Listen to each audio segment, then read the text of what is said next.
सोनम बेटा, तू यहाँ है और मैं तुझे बाहर ढूंढ रही थी। चल जल्दी से मेरे साथ रोटी बनवा। लेकिन क्यों माँ? अरे कल को जब ससुराल जाएगी तो वहाँ क्या रोटियाँ तेरी सास तुझे बनाकर खिलाएगी? अरे माँ, आप क्यों इतनी फिक्र करती हो? और मेरे ससुराल में कौन सा पूरा गांव बसा हुआ है जो सबके लिए मुझे 100 रोटी बनानी पड़ेंगी? सोनम अपनी माँ ममता की बात को हंसी मजाक में टाल देती है। ऐसे ही कुछ समय गुजरता है और सोनम की शादी हो जाती है। शादी करके सोनम जैसे ही अपने ससुराल आती है तो अपने ससुराल में मौजूद दर्जनों लोगों को देखकर हैरान रह जाती है। हे भगवान, मैं अपने ससुराल में आई हूँ या किसी मेले में? कितने सारे लोग हैं। शादी का पहला दिन गुजर जाता है। अगले दिन होते ही सोनम अपने अमीर ससुराल वालों के लिए पहली रसोई की रस्म में तरह तरह के पकवान बनाती है। अरे वाह सोनम, तुमने तो काफी सारे पकवान बनाए हैं और खुशबू भी बढ़िया आ रही है। लेकिन तुमने रोटी नहीं बनाई क्या? बनाई है ना भाभी, ये देखो मैंने 25 रोटी बनाकर रखी हैं। जानती हूँ थोड़ा ज्यादा है, पर मेरे हाथ की सब्जी के साथ ये सारी रोटियां सफाचट हो जाएंगी। क्या कहा तुमने?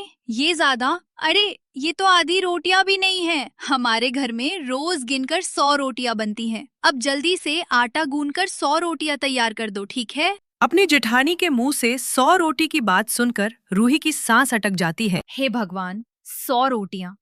मैंने तो अपनी पहली रसोई का खाना बनाया था, लेकिन ये लोग तो मुझसे बारात का खाना बनवा रहे हैं। सोनम किचन में जाती है और आटा गूंदकर रोटी बनाने लगती है। गर्मी के मौसम में इतनी देर तक लगातार रोटी बनाने की वजह से सोनम पसीने से परेशान होने लगती है। सोनम रोटी बना रही होती है कि तभी वहाँ किचन में उसकी नंद साक्षी आती है। ये क्या भाभी, आधा घंटा हो गया आपको और आपने सिर्फ ये 20 रोटियां ही बनाई हैं। जरा जल्दी जल्दी रोटी बनाओ। ये लोग बहू बनाकर लेकर आए हैं या नौकरानी बनाकर? अरे रोबोट भी इतनी जल्दी रोटियां नहीं बना सकता है। हे भगवान, कहाँ फंस गई मैं। सोनम जैसे तैसे करके गर्मी में 100 रोटियां बनाती है और ले जाकर सबको परोसती है। और ऐसे ही सोनम का शादी का पहला दिन भी गुजर जाता है। चलो, कल तो पहली रसोई की रस्म थी, इसलिए मुझे 100 रोटी बनानी पड़ी, लेकिन अब तो नहीं बनाना होगा। सोनम अपने आप से बातें करते हुए घर में सभी के लिए नाश्ते में सैंडविच, पोहा कटलेट और जूस बनाकर तैयार कर देती है। लेकिन जैसे ही सोनम नाश्ता लेकर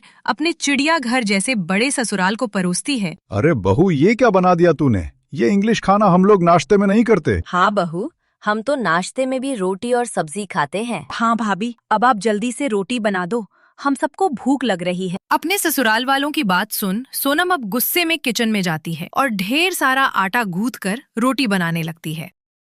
लगता है मेरे ससुराल वालों को रोटी के अलावा और कुछ हजम नहीं होता। न जाने कैसा पेट है इनका। इतने अच्छे दिल से मैं सबके लिए इतना अच्छा नाश्ता बनाया था, सारा बर्बाद हो गया। सोनम परेशान होकर गर्मी में खड़ी होकर रोटी बनाने लगती है। गर्मी में इतनी सारी रोटी बनाने के चक्कर में कभी सोनम की रोटी जल जाती। हे भगवान, आखिरकार 100 रोटियां बनकर तैयार हो ही गई। सुबह नाश्ते में अपने पूरे ससुराल वालों के लिए 100 रोटी बनाकर काफी थक जाती है। इसलिए शाम होते ही सोनम को 100 रोटी न बनानी पड़े, किचन में जाकर सबके लिए दाल चावल वो बना देती है। चलो, अच्छा हुआ मैंने दाल चावल बनाकर रख दिए, वरना आज भी मुझे खाने में सबके लिए 100 रोटियां ही बनानी पड़ती। सोनम पतीला भर के दाल चावल बनाकर अपने कमरे में बैठ जाती है। तभी जेठानी उसके कमरे में आती है। सोनम, तुमने रोटी नहीं बनाई क्या?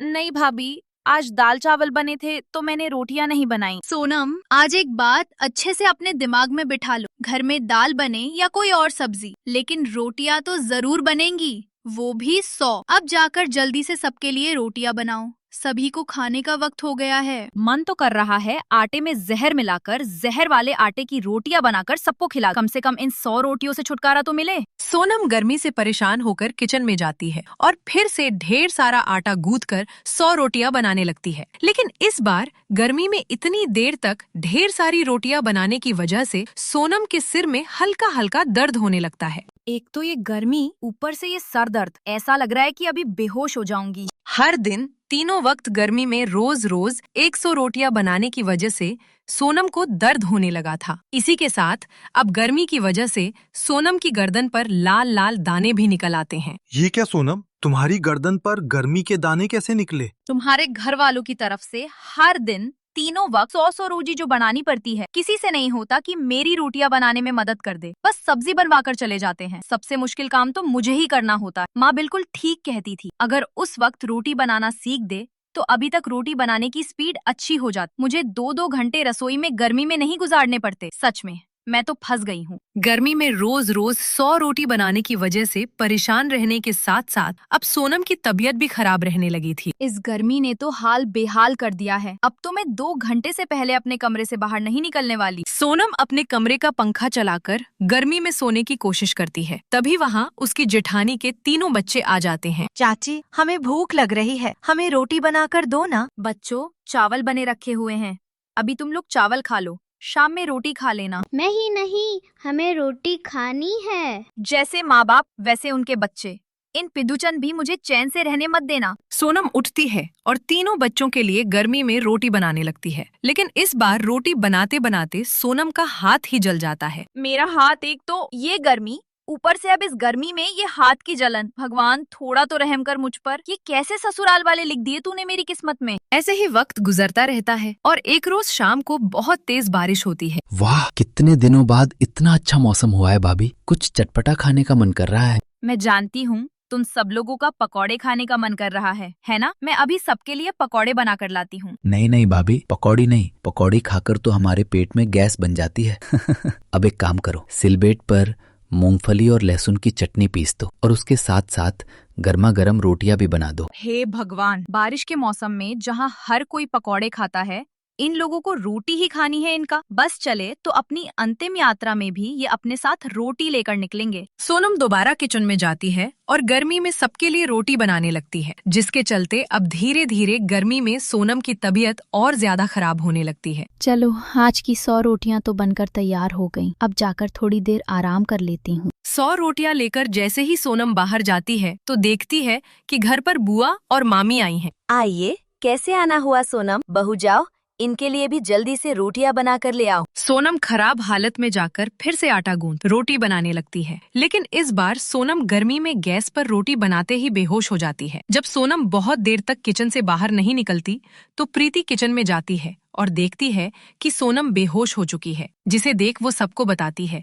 और अब सब लोग जल्दी से डॉक्टर को लेकर आते हैं। डॉक्टर साहब, क्या हुआ मेरी बहू को?